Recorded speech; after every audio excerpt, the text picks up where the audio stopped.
Anchor is a fantastic platform for podcasting. It's so simple. It's remarkable. Even I could do it. And it's free distribution, free recording, easy, simple, elegant to use framework, great tools. If you're going to pick one podcasting forum, platform, it should definitely be Anchor. I highly recommend it. Tough love should be more love than tough. Some people use the idea of tough love as an excuse for being on a power trip. I talk a little bit about my books, how, power is meant to flow outward. It's meant to be an expression of love and service, servant leadership. And if you bottle it up, if you try to personalize it to do self-aggrandizement, that's actually self-destructive. And I talk about that in my books. And my next book is actually going to be a little bit different. It's going to probably be titled Natural Consequences. And to me, I haven't looked up the dictionary definition, but I don't believe consequence necessarily means punishment. I don't think of it that way. I think it means outcome.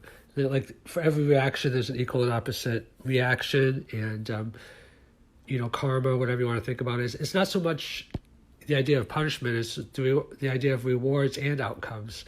That whatever we do naturally has, like if you go to work every day, you'll probably keep your job unless there's a layoff. Or let's say the opposite: if you don't go to work, if you just stop going to work, you probably won't keep your job. I mean, there's a certain amount of probabilities to everything, obviously, but the idea is that it's not a random universe. It doesn't mean that there's a degree of randomness. And randomness, in my mind, just means things we don't understand, because there's probably a reason, even if we don't understand what the reason is.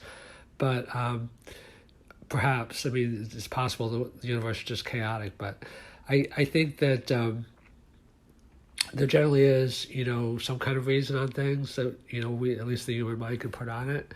But we're in this world to be of service to each other, and I'm reading the book Natural Consequences because I want to explore a little bit about how the things that happen to us in life are supposed to be for our growth.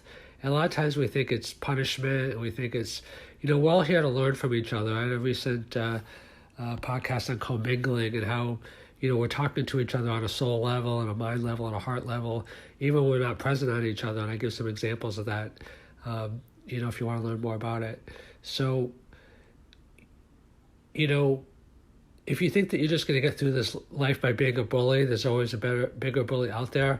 But at the same time, there is a survival of the fittest element to it. And survival of the fittest, I believe, I'm going to be talking more about this in the book, has to do with yourself first. Like anything that you expect of other people, and it's good to have high standards, because if you're low standards, then you won't get very far in life.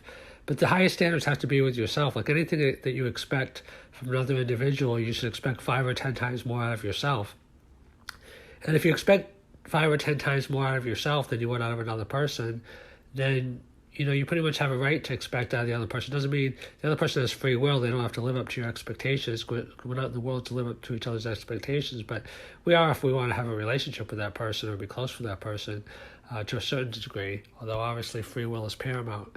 But the idea is that, we're here to learn and grow, and we're here to be the standard of excellence. Tough love is very limited, because there's an idea that, famous saying, that you can't keep someone in a dish without getting in the ditch yourself, which means basically that if you have bad intent is critical. If you have bad intent towards someone, you're dragging yourself down at the same time.